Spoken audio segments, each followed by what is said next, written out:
माध्यमिक परीक्षा 2023-24 कक्षा 10वीं के लिए हिंदी का जो पेपर है साथियों, वो इस वीडियो में हम देखने वाले हैं। इसके अलावा भी दोस्तों हमने काफ़ी पेपर है वो आपको अपलोड कर दिए हैं चैनल पे, और वो आप देख सकते हैं। इसके अलावा दोस्तों जो आपकी अर्धवार्षिक परीक्षाएं होने वाली हैं, उनके पेपर भी दोस्तों लगातार हम आपको शेयर कर देंगे। हिंदी और इंग्लिश का पेपर, एक दो पेपर आपको ऑलरेडी शेयर किए गए हैं, आपको प्लेलिस्ट में मिल जाएंगे। साथ ही साथ आपसे रिक्वेस्ट होगी, चैनल पे अगर आप नए हैं तो प्लीज़ चैनल को सब्सक्राइब जरूर कर लेना, वीडियो को एक लाइक ज़रूर कर देना। बाकी आपका कोई भी कमेंट आप हमें कमेंट कर सकते हैं। आपके पास भी कोई इंपॉर्टेंट पेपर हो तो आप हमें व्हाट्सअप कर सकते हैं। आप हमारा व्हाट्सअप नंबर है वो नोट कर सकते हैं। व्हाट्सअप नंबर रहा 96945217 और 36। इसके अलावा आप हमें टेलीग्राम पे भी आपका जो कोई भी कमेंट है वो कमेंट कर सकते हैं, और वहाँ पे भी हमारा जो ग्रुप है उसको ज्वाइन कर लीजिए, ताकि वहाँ पे आपको PDF फाइलें मिल जाएगी। तो चलिए यहाँ पे स्टार्ट करते हैं। 2024 बोर्ड एग्ज़ाम आपका बहुत अच्छा हो, इसके लिए आप सभी को मैं शुभकामनाएं देना चाहता हूँ। यहाँ पे हम देखेंगे, सबसे पहले जो खंड ए है उसको पढ़ेंगे। सबसे पहला जो खंड होगा आपको उसमें अपठित गद्यांश आपको दिया जाएगा, और उसके आधार पर कुछ प्रश्न पूछे जाएंगे। उपासना की दृष्टि से कई लोग काफ़ी बड़े चढ़े होते हैं। यह प्रसन्नता की बात है कि जहाँ दूसरे लोग भगवान को बिल्कुल ही भूल बैठे हैं, वहाँ व्यक्ति ईश्वर का स्मरण तो करता है, औरों से तो अच्छा है। इसी प्रकार जो बुराइयों से बचा है, अनिति और अव्यवस्था नहीं फैलाता, संयम और मर्यादा में रहता है, वह भी भला है। उसे बुद्धिमान कहा जाएगा, क्योंकि दुर्बुद्धि को अपनाने से जो अगणितीय विपत्तियां उस पर टूटने वाली थी, उनसे बच गया। स्वयं भी उद्विग्न नहीं हुआ है, और दूसरों को भी विक्षुब्ध न करने की भलमानसात बरसता है। यह दोनों की अच्छी बातें हैं, ईश्वर का नाम लेना और भल मन साहत से रहना एक अच्छे मनुष्य के लिए योग्य कार्य है। उतना तो हर समझदार आदमी को करना ही चाहिए। तो उतना ही करता है, उसकी उतनी प्रशंसा की जाएगी।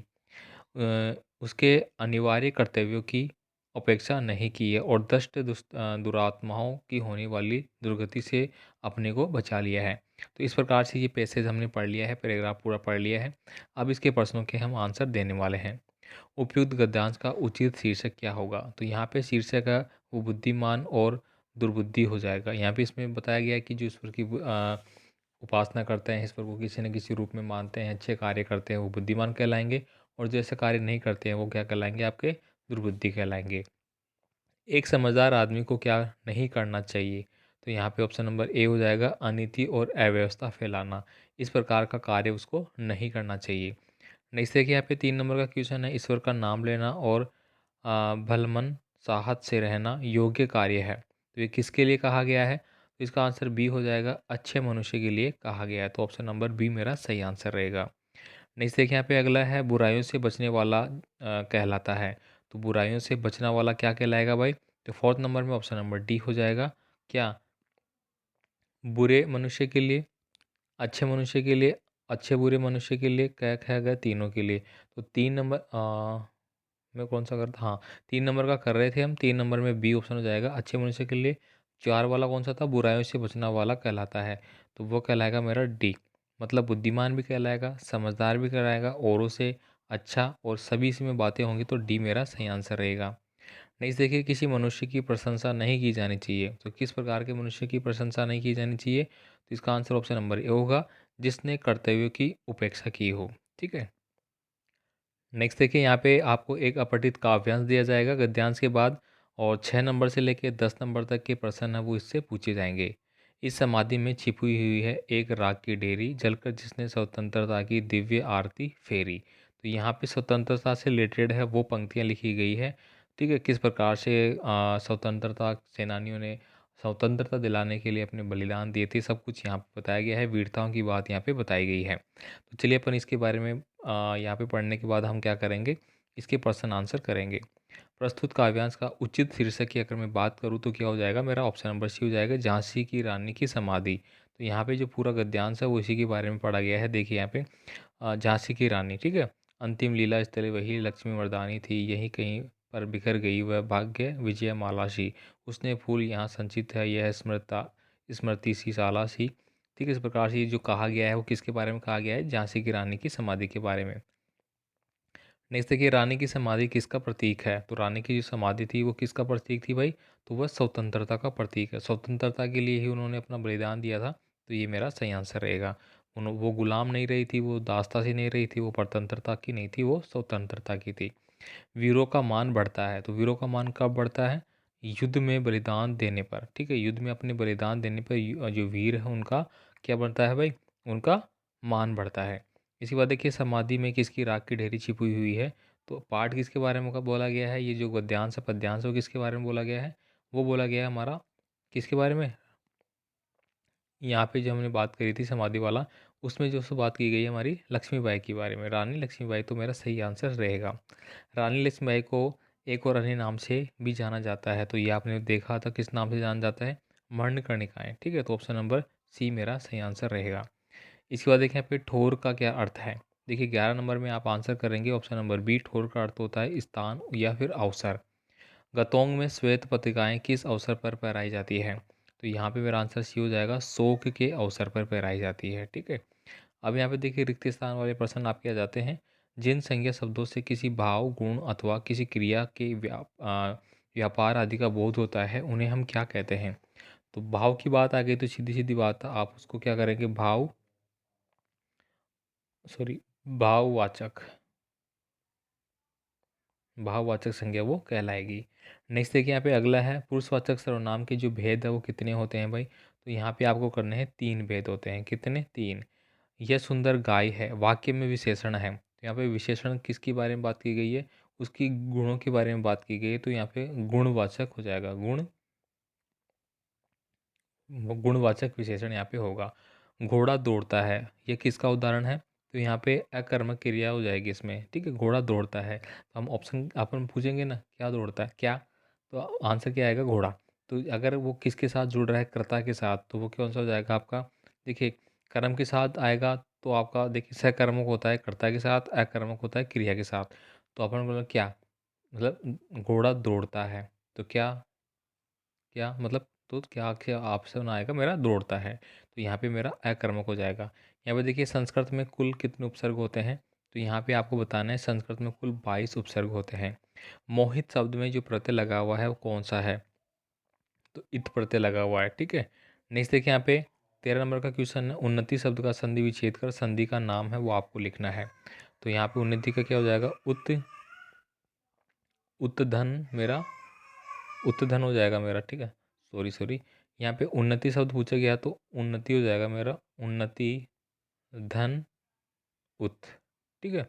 या फिर आप इसको ऐसे भी बना सकते हैं कि उत प्लस नति, उत प्लस नति, ठीक है। तो ये क्या बन जाएगा? ये हलंत वाला होगा तो उन्नति बन जाएगा, जिसमें कि आपकी व्यंजन संधि हो जाएगी, ठीक है।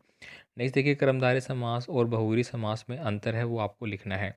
तो आप आराम से लिख सकते हैं, कर्मधारय समास में समस्त पद का एक पद दूसरे पद का विशेषण होता है।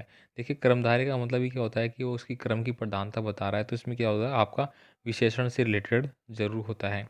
जबकि बहुव्रीहि समास में समस्त पद के दोनों पदों का विशेषण और विशेष्य का संबंध नहीं होता है, बल्कि तीसरा ही अर्थ यहाँ पे निकलता है, ठीक है।